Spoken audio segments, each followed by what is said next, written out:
today I'm on and I'm talking about how I create, manage, and complete tasks in my business with ease. It wasn't always done with ease, but now it's done with ease. And I wanted to share this because I know that there's a lot of people within my community. There's a lot of my clients. There's a lot of, business owners in general, coaches, whether you're a coach or not, that, when you're running a business, it tends to feel like a running to-do list. It tends to feel like there's so much to do, so many projects to complete, so many different things that you have to do on a daily basis, especially when you're like in that starting out phase and you don't have like systems and a lot of processes in place yet, and you may not have a lot of support like a team member or a VA or anything like that. But I will tell you, like in every phase of your business, there's going to be projects and there's going to be things to be done, right? So I wanted to come on and I want to talk about this topic because I know that this is something that a lot of people struggle with. And I know that it's something that I struggled with as well until I kind of figured out a process that works for me. And I wanted to share that with you guys here today. I was the kind of person that I would like write the things down and check it off to get the satisfaction that, oh, I did the thing, the false satisfaction, right? Truth be told, I was never really getting to the really important stuff. And the list kept piling on and it kept growing and it kept feeling like this hill to climb, right? And so I sat down and I put this process in place because every single month, every single week, every single day, the list would grow and I would never get to the really important stuff. And something had to change. So what I'm going to share with you guys again, it's my process. I want you guys to take it and learn from it, apply it, make it yours. But this is just a simple process that I put in place. So this is what I start out with. I start out and I typically do this at the beginning of every single month. So I literally just did this for the month of August. I do it every single month. And it's a great check-in as well because you're able to see what you've completed and what you haven't. You're able to fill those gaps really strategically in your business because you see where those gaps are, right? So what I do is I start out with a huge brain dump. I literally, at the end of any month, I do a huge brain dump. And I do all of this on pen and paper, you guys. Every single thing I do on pen and paper in my book, in my big notebook.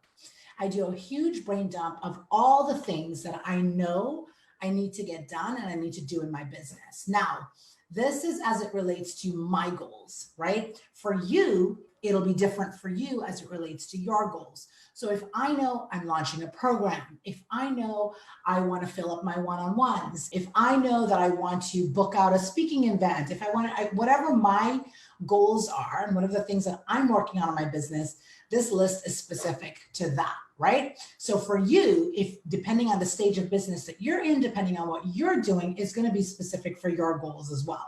So I do a huge brain dump of this at the end of every single month. And then I take a big sheet of paper. Again, I do all of this on pen and paper to start out with. I take a big sheet of paper and I divide it into 6 different sections. So I put 2 lines down the middle and 1 across the middle. And I take everything that's on my big brain dump list and I categorize it into 6 different categories, okay? The first category is foundations. So what are the foundational things I need to get done in my business? These are like the big macro things. For you, depending on where you are in your business, it could be like, do I need to work on that new sales page for my program that's coming up? Do I need to hire teams or hire a new person so that they can help with some of the foundational things? Whatever that is related to me for that month, I put that into the foundational tab, right? So again, for you, I want you guys, as I'm going through this, like literally think about it, like write it down. What are the foundational things that I need to get done in my business? Is it copy? Is it like really getting clear on my niche and my message? Is it getting clear on my offers?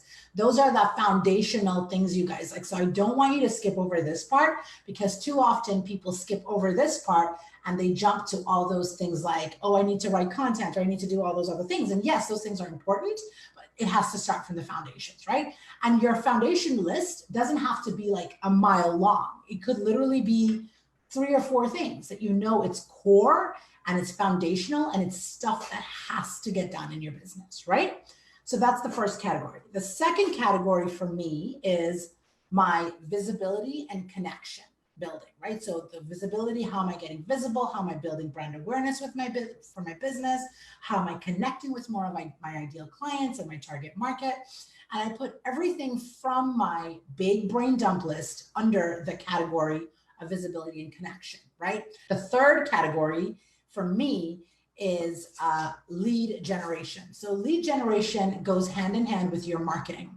And while these are my categories, you guys, I do think that there are 6 categories that every business owner should have in their business or should be working under in their business, right? So it might not be all of them, but these are definitely categories that you should constantly be working towards and working on in your business. So the lead generation category is so huge because leads are the lifeline of your business, right? You need leads to make sales. You need sales to keep your business going, right? So lead generation is always a category that I pay attention to because I need to know what am I doing on a monthly basis to generate new leads or to nurture my existing leads, right? How do I bring in new leads and how do I make my existing leads warmer or nurture them and move them closer into any one of the offers that might be right for them? So for me, that could look like, am I launching something that's going to, like doing a new event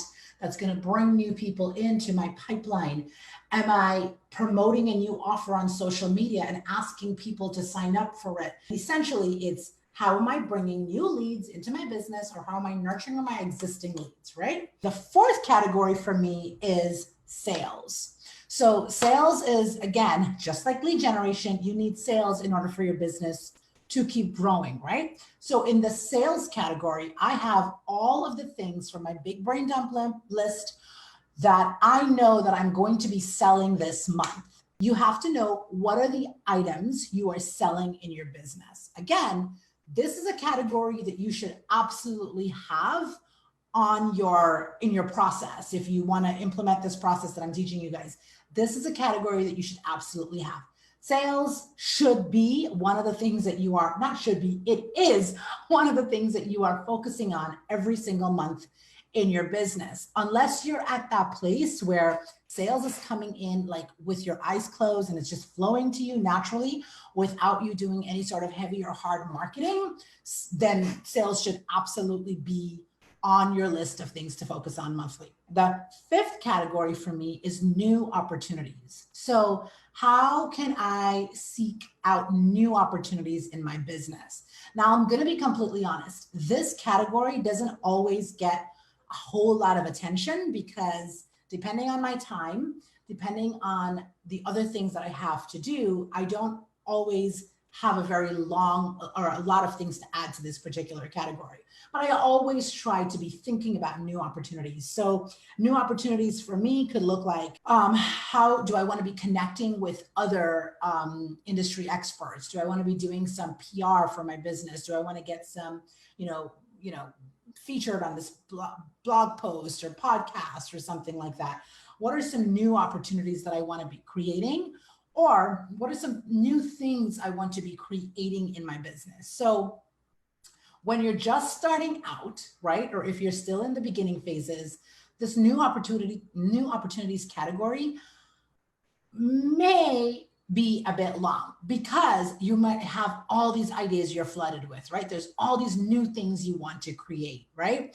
So if that's you and your new categories or your new opportunity category seems to be running long and rampant, I want you to look at it and think, okay, of these new opportunities, which is sales, which is lead gen, which is foundations, which is visibility and connection, because it gives your brain a place to go when you can organize your tasks in that place, right? And when you can know how you need to channel your energy, how you need to channel your time, how you need to channel your dollars, right? You know exactly which category it needs to go in. So for new opportunities, what are some new opportunities you want to create in your business? Whatever that new opportunity is, you put that into that category. And the sixth and final category for me is learning. So I'm always learning and I love to learn and I love to learn new things. I always like to kind of be aware of what's happening in the market, what's happening with the trends, what do I need to be on top of so that I can best support my clients when they come to me as well, right? Now, you have to be careful with this category as well, because this is a category that can sometimes become overwhelming when you think of, oh, I want to learn this and I want to learn this and I want to learn this and I want to learn all the things, right? And so it's not about not learning those things. It's about prioritizing what's most important to your end goal right now. But if I need to learn something quickly, or I need to figure something out, or I want to learn something quickly, I will put that into that category. Also, I'd love to know, like, what are some of the categories for you? Like, do you guys feel like there would be a category in here that you would want to add that maybe I didn't mention? Let me know in the comments.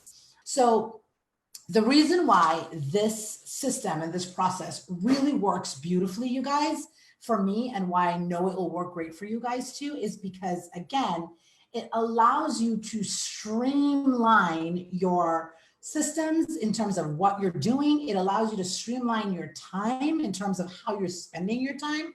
And it allows you to streamline like your focus points, right? So like, where do I need to be focusing? Is this relevant to my business? Like, what's important to me right now? And when you can clearly see these things, you know where you need to be spending your time, and it reduces that overwhelm. If these things and these categories do not like directly contribute to what your goals are in terms of your 30, 60, and 90-day goals, then they don't need to be in this they don't need to be on this list, right? And this is why I do this every single month, because every single month it shifts and it changes. And so you really want to be able to tell your brain and make it easier for your brain to know where it needs to focus, and on focusing on the things that are of relevance and absolutely important to your growth and your progress. So the next thing I do, once I have everything on pen and paper in these 6 categories, is I rank them in terms of priority and urgency. Because again, you can have a lot of things there, but if it's not directly related to what you want to happen in the next, like 30 days, it doesn't need to be on that list. It could go on next month's list, right? But in the next 30 days, what's important? What do you need to get done? What's the best thing and the first thing you need to do? That's what's going into these 6 categories. So I rank them in terms of priority, and I rank them in terms of urgency. And then the next thing I do is I actually start putting dates and timelines on that.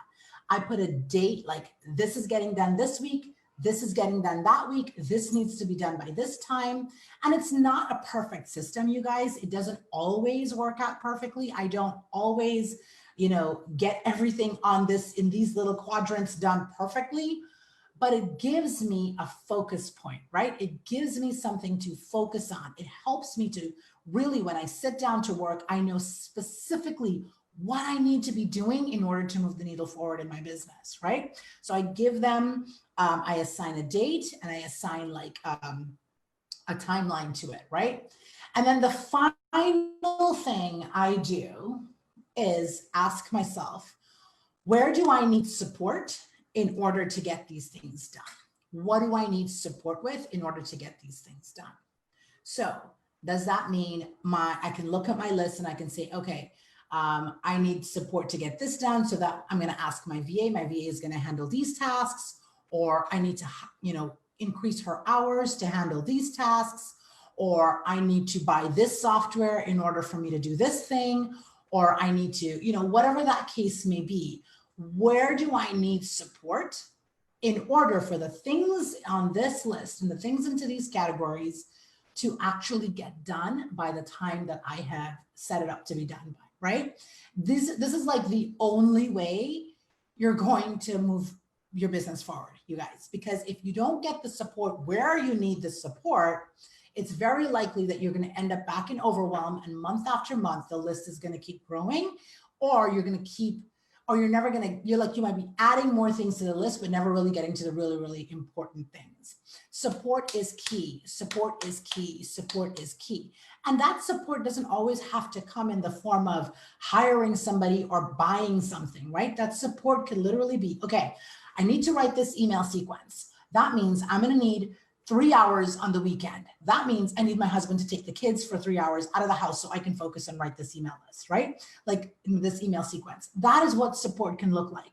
Support can look like I'm overwhelmed, I'm stressed out, I'm exhausted, I need sleep. Support could be like, I need to go like get support from family or friends to just like watch my dog or take my kids out or something else so that I can sleep. Whatever whatever that looks like for you, it's like you are the only one that can look at your list and ask yourself, where do I need support in order to get these things done, right? It could look like I need a coach. I need to hire someone who actually knows and understands marketing so that I can actually get these things done. It could mean I need to invest in a CRM or a payment software or something in order to process my payments faster, or to build landing pages, or whatever the thing is for you, depending on your business and where you're at. You have to ask the right questions, right? You have to ask the right questions so that you can solve the right problems. What happens far too often is people look at their to-do list, they get completely overwhelmed, they start buying all the things, stressing out, like thinking they need way more than they need, and then end up like feeling even more frustrated or more overwhelmed because the important things aren't getting done, or they're overspending their time and their energy and their dollars into things that are not really important. So by breaking down your projects in this way, it really, really, really helps you guys to see what you need to be doing, where you need to be focusing, how you need to be managing those tasks. And then it really gives you a clear plan and a roadmap and a path to completing those tasks. So for me, you guys, I want to share with you, this is literally how mine starts out. This was my first one that I did.